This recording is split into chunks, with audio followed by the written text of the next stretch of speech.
ഒരു വീഡിയോ കണ്ട് എനിക്ക് തോന്നി ഒരു വീഡിയോ ഇതിനെക്കുറിച്ച് പറയണമെന്ന് തോന്നി. നിങ്ങൾക്ക് എല്ലാവർക്കും അറിയായിരിക്കും ദിയ കൃഷ്ണയുടെ വീഡിയോ കണ്ടിട്ടാണ് അതിലെത്ര മനോഹരമായിട്ടാണ് അല്ലേ അവരുടെ ആ വികാരങ്ങളും ഒക്കെ ആ ഒരു ഫാമിലി ഓൾ ടുഗദർ ഒരുമിച്ച് നിന്നുകൊണ്ട് അത് ചെയ്തത് ഭയങ്കര മനോഹരമായിട്ട് തോന്നി. എനിക്കൊന്ന് കേരളത്തിൽ അങ്ങനെ ഇതുവരെ നടന്നു കാണത്തില്ല. ഒരു ഹോൾ ഫാമിലി ഒരു ലേബർ റൂമിൽ നിന്ന് ആ പെൺകുട്ടിയെ സപ്പോർട്ട് ചെയ്യുകയും എന്തായാലും ഷി വാസ് സോ ലക്കി. ഇതൊരു ട്രെൻഡായി തന്നെ വരാൻ സാധ്യതയുണ്ട് അല്ലേ? കാരണം നമ്മളെല്ലാം ആഘോഷിക്കുന്നവരാണ്. നമ്മൾ കല്യാണം കഴിഞ്ഞ് കഴിഞ്ഞ് വിരുന്നൊക്കെ എല്ലാം ആസ്വദിക്കുന്നവരാണ്. അപ്പോൾ നമ്മൾ പക്ഷേ ഇതുവരെ ആസ്വദിക്കാത്തൊരു കാരണം ഇത്രയും ഇമോഷൻസ് നിറഞ്ഞ ഇത്രയും നാച്ചുറലായിട്ടുള്ള നേക്കഡ് ഇമോഷൻസ് അല്ലേ, ഒരു മറയും ഇല്ലാത്ത ആ യഥാർത്ഥ ഇമോഷൻസ് ആ സ്ത്രീയുടെ മുഖത്ത് കാണാൻ പറ്റുന്നത് അതിനെയാണ് ഇവരിപ്പോൾ ക്യാമറയുടെ മുന്നിൽ കൊണ്ടുവന്നിരിക്കുന്നത്.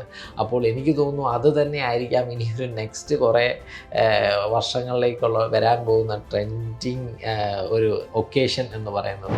എന്തായാലും ഭയങ്കര സന്തോഷം തോന്നി ആ വീഡിയോ കണ്ടപ്പോൾ. ആ ഒരു മാറുന്ന കാഴ്ചപ്പാട് പണ്ട് ഒരു സിനിമയിൽ നമ്മുടെ ശ്വേതാ മേനോൻ്റെ ഒരു ഡെലിവറി വീഡിയോ കണ്ടപ്പോൾ എനിക്കൊന്ന് ധാരാളം നെഗറ്റീവ് കമൻസ് ആയിരുന്നു വന്നത്. എന്താണ് ആദ്യത്തെ സ്ത്രീയാണോ പ്രസവിക്കുന്നത്, അവർക്കടുത്ത് വീഡിയോ ഇടാൻ നാണമില്ല, അങ്ങനെ പല നെഗറ്റീവ് കമൻസ് ആയിരുന്നു. പക്ഷേ ഇപ്പോൾ എനിക്ക് തോന്നുന്നു ഞാൻ ജസ്റ്റ് ഒന്ന് കമൻസ് സ്ക്രോൾ ചെയ്തപ്പോൾ തന്നെ എല്ലാവരും വളരെ പോസിറ്റീവായിട്ടാണ് ഇട്ടേക്കുന്നത്. അത് തന്നെ ഒരു മാറുന്ന ചിന്താഗതിയും മാറുന്ന കാഴ്ചപ്പാടും ഒക്കെയാണ് തരുന്നത്. നിങ്ങളെല്ലാവരും അറിയണം അത്രയും ഒരു പെയിനിലൂടെ തന്നെയാണ് ഒരു സ്ത്രീ ആ പ്രസവ സമയത്ത് കടന്നു പോകുന്നത്. അതുകൊണ്ട് തന്നെയാണല്ലോ നമ്മൾ അമ്മ എന്ന് പറയുന്നൊരു വാക്കിൻ്റെ ഇത്രയും പ്രാധാന്യം കൊടുക്കുന്നത്. എൻ്റെ അടുത്ത് ഇപ്പം ചോദിക്കുകയാണ് ഭാര്യയെ കേട്ടോണ്ടിരിക്കാനോ, എന്നാലും അമ്മയാണോ ഭാര്യയാണോ ഇഷ്ടമെന്ന്. ഞാൻ അമ്മയെന്ന് തന്നെ ഞാൻ പറയാനുള്ള കാരണം ചിലപ്പോൾ ആ ഒരു 9 മാസം അമ്മ തന്ന കരുതലും പ്രസവിച്ച ശേഷം അമ്മ തന്ന സ്നേഹവും ഒക്കെ ആയിരിക്കാം ഇപ്പോഴും നമുക്ക് ആ അമ്മ എന്നുള്ളൊരു വികാരം അത്രയും ഒരു ഉള്ളിൽ നിൽക്കുന്നത്. അപ്പം പക്ഷേ ഇതിൽ കുറച്ച് ഒളിഞ്ഞിരിക്കുന്ന കുറച്ച് കാര്യങ്ങളും കൂടെയുണ്ട്. ഇത്രയും പറയുന്ന പോലെ അത്രയും സ്മൂത്ത് ആൻഡ് ഈസി അല്ല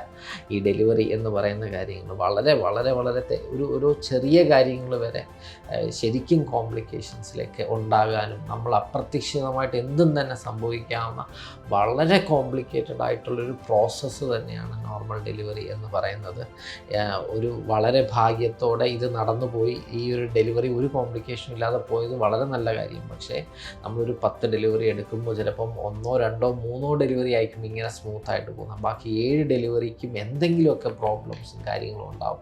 അപ്പോൾ ഇതൊരു നെഗറ്റീവ് ഇമ്പാക്റ്റ് എന്താണെന്ന് പറഞ്ഞാൽ ഇതേപോലെ ഒരു ഫാമിലി ഒരുമിച്ച് കയറുകയും ഈ ഡെലിവറിയുടെ സമയത്ത് ഒരു കോംപ്ലിക്കേഷൻ ഉണ്ടാവുകയും ഫാമിലി എടുത്ത് പുറത്ത് നിൽക്കാൻ പറയുകയും വളരെ ഒരു ഹംഗാമയോടെ ഉണ്ടാകുമ്പോൾ അതൊരു പ്രശ്നമാവാൻ ഡോക്ടേഴ്സ് എത്രമാത്രം പ്രശ്നമില്ലാവുന്നു എന്നുള്ളത് എനിക്കൊരു ഡൗട്ടുണ്ട്. കാരണം ഒരു നമുക്ക് ചിലപ്പം ഹസ്ബൻഡ് ഇവിടെ നിൽക്കുന്നു, അമ്മ ഇവിടെ നിൽക്കുന്നു, അമ്മായിയമ്മ ഇവിടെ നിൽക്കുന്നു, നമ്മൾ ഡെലിവറി എടുക്കുന്നു, ഡെലിവറിയുടെ സമയത്ത് കുഞ്ഞ് ഇറങ്ങുന്നില്ല, വാക്യൂം ഇടേണ്ടി വരുന്നു, ചിലപ്പോൾ ഫോർസെപ്സ് ഇടേണ്ടി വരുന്നു. ഈ ഫോർസെപ്സ് എന്ന് പറഞ്ഞാൽ വളരെ സ്റ്റീൽ റോഡാണ്. ഈ സ്റ്റീൽ റോഡ് വജേനയ്ക്കകത്തൊരു തള്ളി കയറ്റുമ്പോൾ ഒരു ഭർത്താവിനോ ചിലപ്പോൾ അമ്മയ്ക്കോ അത് സഹിക്കാൻ കഴിയണമെന്നില്ല.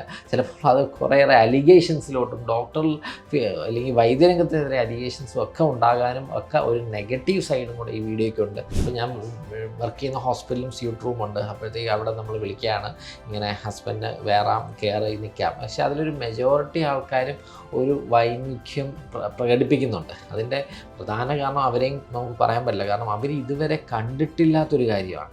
എനിക്കിപ്പോഴും ഓർമ്മയുണ്ട് അനാട്ടമി ഹാളിൽ നമ്മുടെ ഫസ്റ്റ് ഡേ നമ്മുടെ കെഡാവർ എടുത്ത് നമ്മൾ കീറി പഠിപ്പിച്ച് നിന്നപ്പോൾ ഞാൻ പെട്ടെന്നൊരു ശബ്ദം കേട്ട് തിരിഞ്ഞു നോക്കിയപ്പോൾ എൻ്റെ കൂടെ ഉണ്ടാകുന്ന സുഹൃത്ത് ബോധം കെട്ട് താഴെ കിടക്കുന്നത് ഇതൊക്കെ ഞാൻ കണ്ടിട്ടുള്ളതാണ്. അപ്പോൾ ഇതുവരെ കണ്ടിട്ടില്ലാത്തൊരു കാര്യം ആദ്യമായിട്ട് കാണുമ്പോൾ ഉണ്ടാകുന്ന ഭയമാകാം.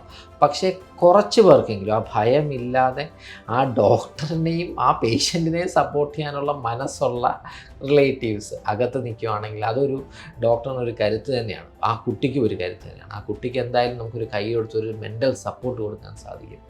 ഡോക്ടർ ചെയ്യുന്നത് എന്താണ്, ഡോക്ടർ അനുഭവിക്കുന്ന കാര്യങ്ങളെല്ലാം ആ അമ്മയ്ക്കും അല്ലെങ്കിൽ ആ റിലേറ്റീവിന് കാണാനും കൂടെ സാധിക്കും. അപ്പം ആൾക്കാർ ആ ഒരു സ്പിരിറ്റിൽ തന്നെ ഇതെടുക്കുമെന്ന് പ്രതീക്ഷിക്കുന്നു.